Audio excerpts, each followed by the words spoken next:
सहनाववतु सहनो भुनक्तु सह वीर्यं करवावहै तेजस्विनावधीतमस्तु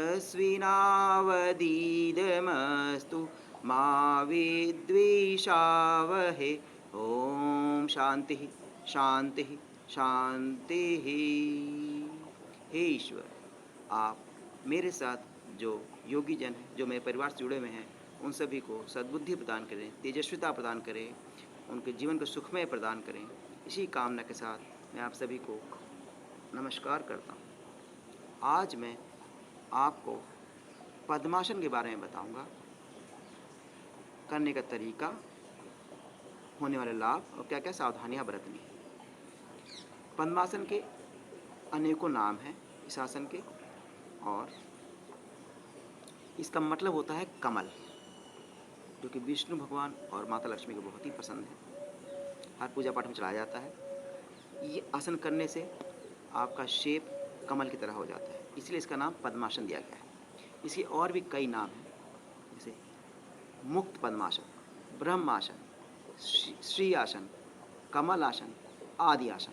इस आसन के 6 नाम हैं, मगर आसन एक ही है। यह बहुत ही सिद्ध आसन है, योगी जन इसी को करके समाधि तक पहुंच जाते हैं। अब मैं आपको इसे करने का सही तरीका बताता हूँ। यह आसन मैं भी पहले नहीं कर पाता था। मेरे पैर, एज ज़्यादा होने की वजह से मेरे पैर जाम हो गए, अकड़ गए थे, लेकिन मैंने प्रैक्टिस कर करके मैंने सीख लिया।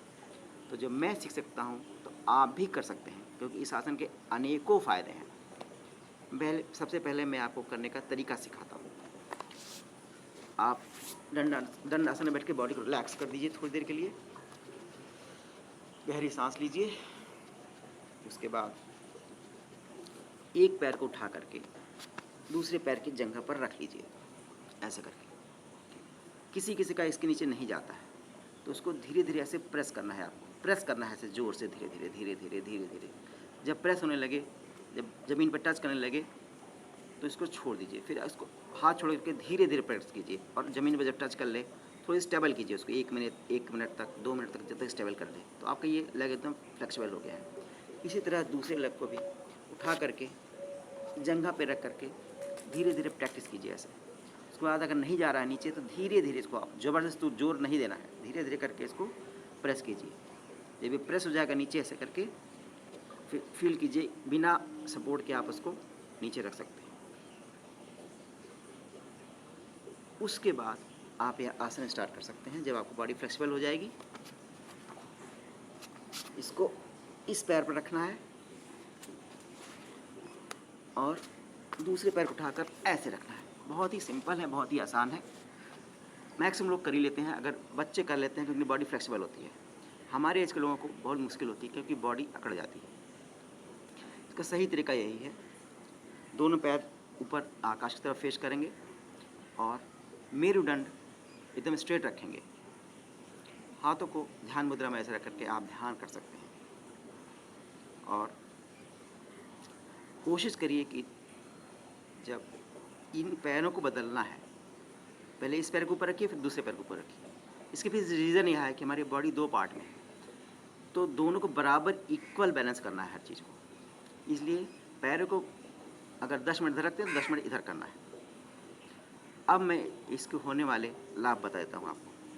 सबसे इसका मुख्य लाभ है कि जब इस मुद्रा में बैठते हैं, तो हमारे बॉडी में जो ब्लड सप्लाई होती है वो यहाँ पर कम हो जाती है, क्योंकि यह चारों तरफ से कसा होता है, और सारा ब्लड सप्लाई स्टमक के आसपास और कमर के आसपास आ जाती है, जिससे इस पार्ट की होने वाली सभी बीमारियाँ धीरे धीरे ख़त्म होना शुरू हो जाती हैं।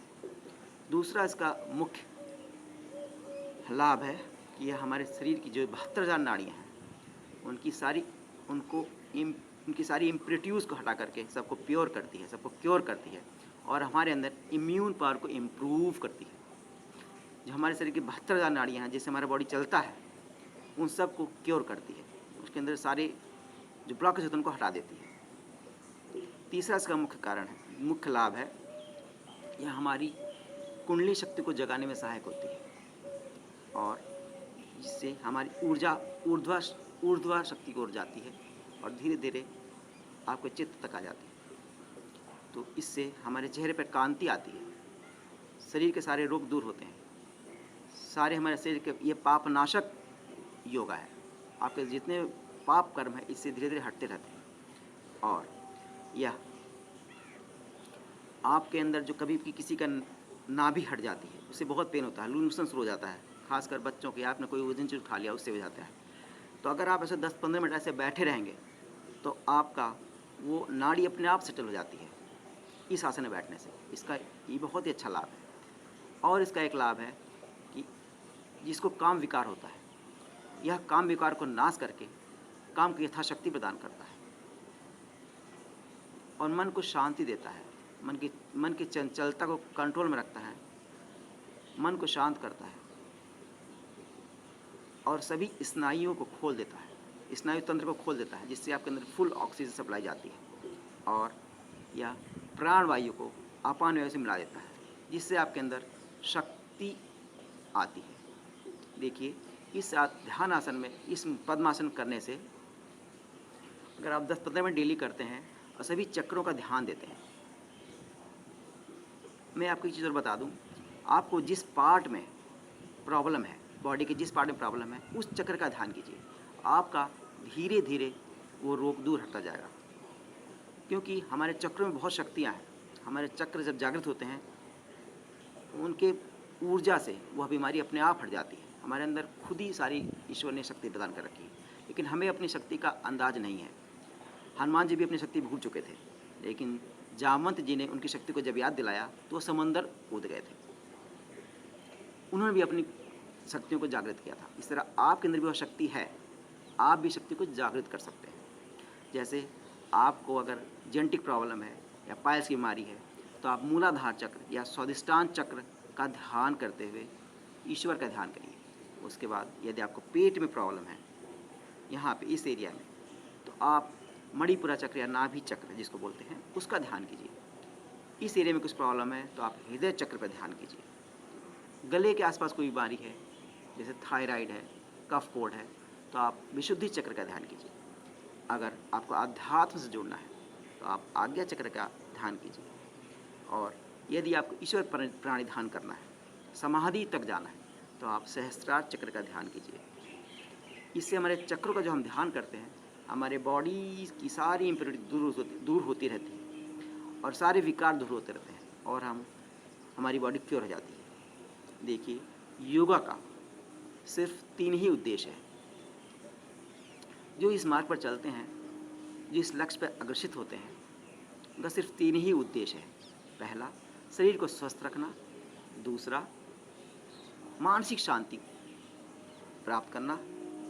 तीसरा, इसका मुख्य लाभ है, ईश्वर से यह जोड़ देता है, अध्यात्म से हमें जोड़ देता है और हमारे अंदर ऊर्जा शक्ति का विकास करता है। जो हमारी ऊर्जाएं दबी रहती हैं, जिनके बारे में हमको पता ही नहीं चलता, हमारे अंदर अनेकों शक्ति ईश्वर ने दे रखी है, उन शक्ति का विकास होता है और आदमी स्टेप बाय स्टेप आगे बढ़ता चला जाता है।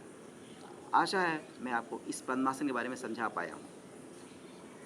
आप स्वस्थ रहें, निरोगी रहें, योगी बने, उपयोगी बने, सहयोगी बने और निरोगी बने। इसी कामना के साथ नमस्कार।